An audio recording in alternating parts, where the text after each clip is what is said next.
irratti.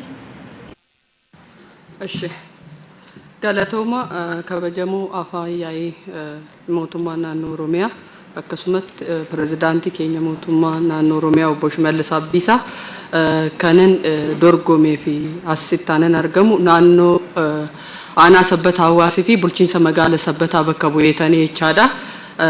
Kallattumaan akkaataa gabaasni keenyatti dhiyaate wanta gaarii fi wanta jajjabeeffamuu qabu. Sababni isaa qormaanni biyyi keenya keessa jirtu waan walumaan beeknu kan jedhu san kaaseetan isuma san immoo minimaayiz gochuudhaaf yookaan xiqqeessuudhaaf wantoota akka rakkootii fi qormaata diinagdee keenyaa ta'an keessaa naannoo investimentii irratti hojii hojjetamaa jiru sadarkaa magaalaa keenyaattis wantoonni jiran akka ciminaatitti yookaan naannoo Oromiyaa keenya irrattis wantoota jiru akkuma ciminaatitti fudhannee garuu immoo naannoo investimentii buleeyyii magaalaa keenya keessatti argaman hojii dhabiyyee hir'isuudhaaf gahee olaanaa waan qabaniif jara kana hojii keessatti galchuudhaaf wantoonni hojjetamaa jiru maal fakkaata?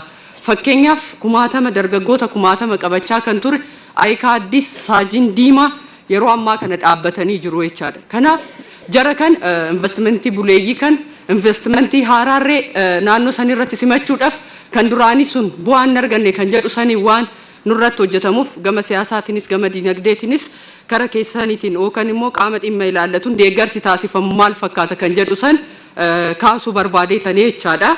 Ittaansee kan wajjiniin ol qabatee inni gaafiin biraa naannoo bu'uura misoomaa wajjiniin ol qabatee wantoota kaa'aniidha jechaadha. Kanaaf magaalli Sabbataatiif aanaan Sabbataa Hawaas bulchiinsa naannoo Finfinneetirraa kiiloomeetira hangama akka taate ni beekama. Garuu immoo naannoo kana keessatti laga Awaashiin wal qabatee daandii aanaa Iluutii fi akkasumatti immoo aanaa Sabbataa Hawaas jidduutti hawaasni keenya bara baraan bishaaniin nyaatamaa jechaadha. Hawaasa san yeroo ganna deeggaruurraa maaliif riqichi yeroo baay'ee ganna keessa jalqabamee dhaabbata riqichi sun maaliif aktiiv hin taane hawaasni keenya baay'ee dararamaa rakkachaa waan jiruuf jechaadha. Kanaaf kunis oduu ilaalamee fi bu'uura misoomaa wajjiniin ol qabatee yaa magaalli Sabbataa magaala bishaan osoo qabdu bishaan dheebottuudha jechaadha. Kanas aanaa Sabbataa wajjiniin ol qabsiisnee kaasuu dandeenya jechaadha.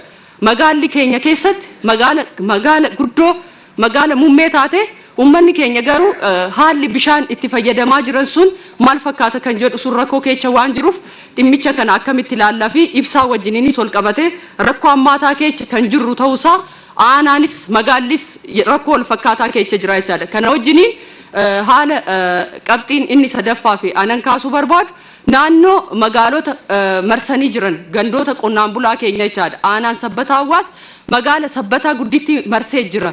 Qonnaan bulaan sun alseerummaa naannoo san jiru kabachiisuu keessatti haalli hawaasni keenya itti hammatamee investimentiidhaan fayyadamoo ta'uudhaaf aktiviitiin jiruu fi olaantummaa seeraa kabachiisuu keessatti rakkoo keessa waan jiru waan ta'eef dhimmichi isaa sirriitti oduu ilaalame kan jedhu san kaasuma barbaadeetanii inni biraan kana wajjiniin naannoo damee hawaasummaa wajjiniin imaammata barnoota keenya wajjiniin ol qabatee daqiiqaa keessan fixachaa waan jirtaniif yaada keessan imaammata barnootaa wajjiniin ol qabatee duudhaa fi uummata Oromoo wajjiniin ol qabatee wantoota manneen barnootaa mootummaa keessatti hojjetaman daran olaanaa fi waan gaariidha jechaadha. Garuu immoo naannoo mana barumsaa dhuunfaa wajjiniin ol qabatee imaammata barnootaa lafa qabsiisuu wajjiniin hojiin hojjetamaa jiru waan duudhaa uummata keenya duubatti hambisu waan ta'eef dhimmicha isaa akkamitti kabachiisuu dandeenya ilaaluu dandeenya kan jedhuu fi dhimma xaa'oo wajjiniin ol qabatee dhiyeessis rakkoon akka jirutti qonnaan bulaan kaasaa jira jechaadha. Dafanii aktiiv godhanii naannoo san irratti maa'ee baasii isaaniitiif dhiyeessuudhaaf rakkoo keessa kan jiruu fi yeroo ammaa kan naannoo san kan hin qaqqabne kan waan ta'eef dhimmicha isaa akkamitti ilaaluu dandeenya kan jedhu sanii galatoomaan isiniin jedha.